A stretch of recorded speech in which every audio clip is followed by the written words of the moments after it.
This yes ma'am might sound routine, but it is actually the start of a legal confession, one word, and the court entire tone shifts. The offense of abandoning a child with intent to return on January 4th, 2021 for a period of 3 years. Is that you? Yes, ma'am. All right, state. Yes, Your Honor. Violating condition number 13 on or about the 23rd day of April 2024 in Carroll County, Texas. Defendant Victoria Hernandez did then and there operate a motor vehicle without a valid Texas driver's license in violation of condition number 13. How do you plead to that? True or not true?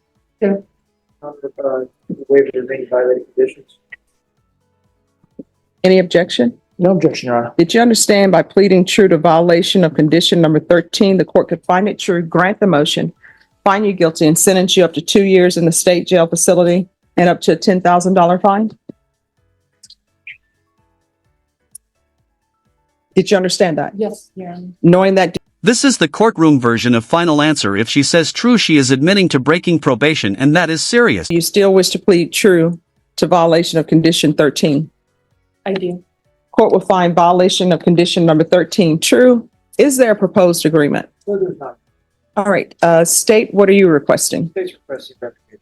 Defense, what are you requesting? Your Honor, probation had made a recommendation to extend for 1 year, place Ms. Hernandez in a DDRF, followed by mixed supervision and a parenting class.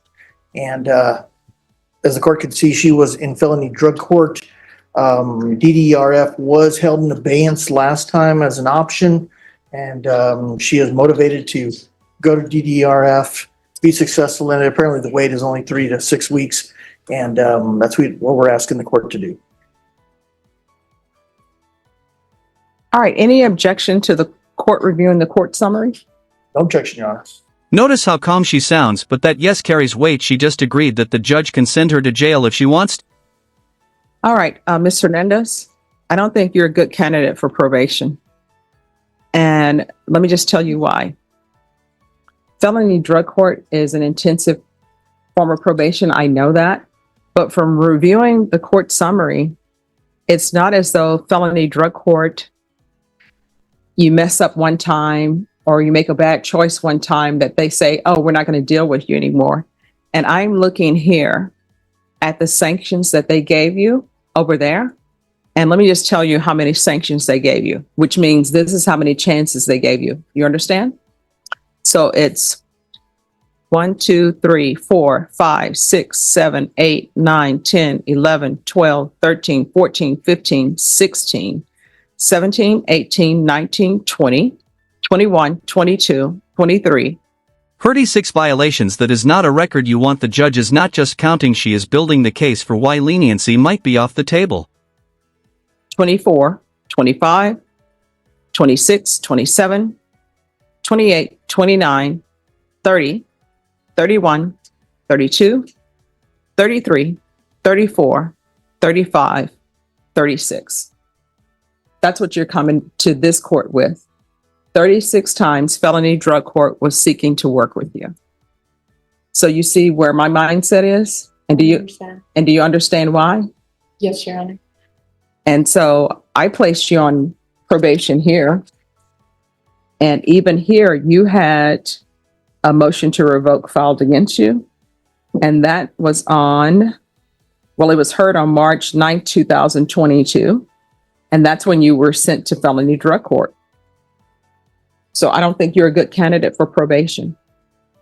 Boom, there it is, the line everyone dreads in court. When a judge says you are not a good candidate for probation, it is basically the legal version of we tried and it is over. Judge, if I could, Yes. one thing for Ms. Hernandez, the good thing about felony drug court for her was that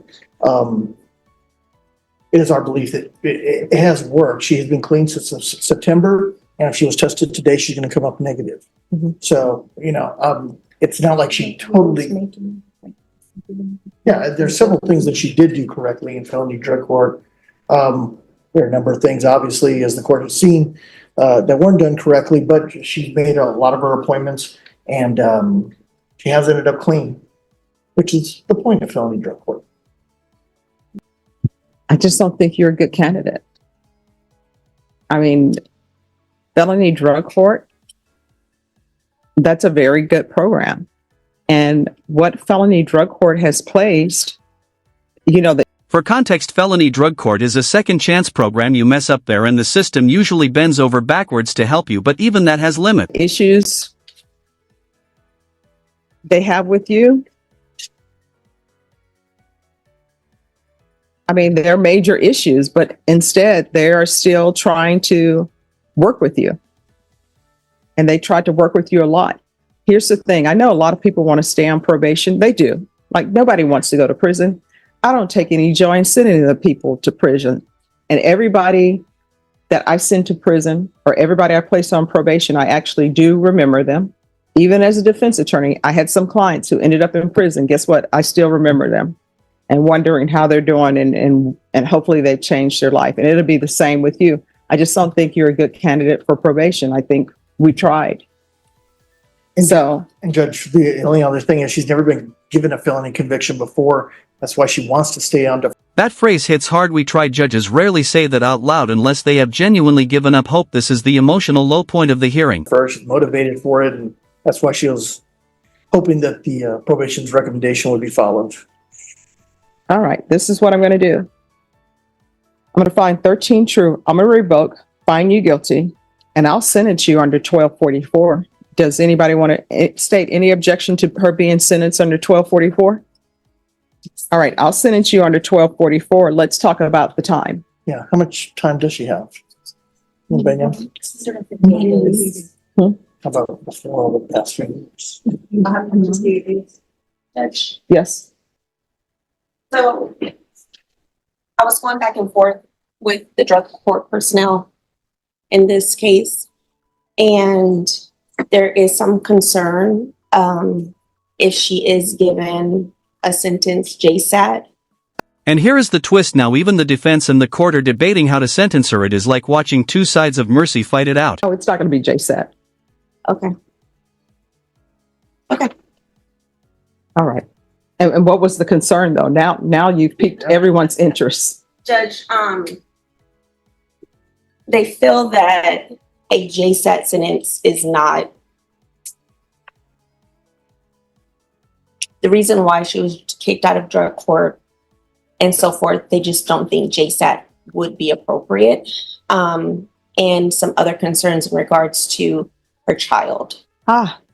So if she was given JSAT, they just have concerns in regards to that. Now, if she was continued, then that would be something different, but they are not in agreement with anything JSAT. All right. So what is the issue with the child? From my understanding, there is a CPS open case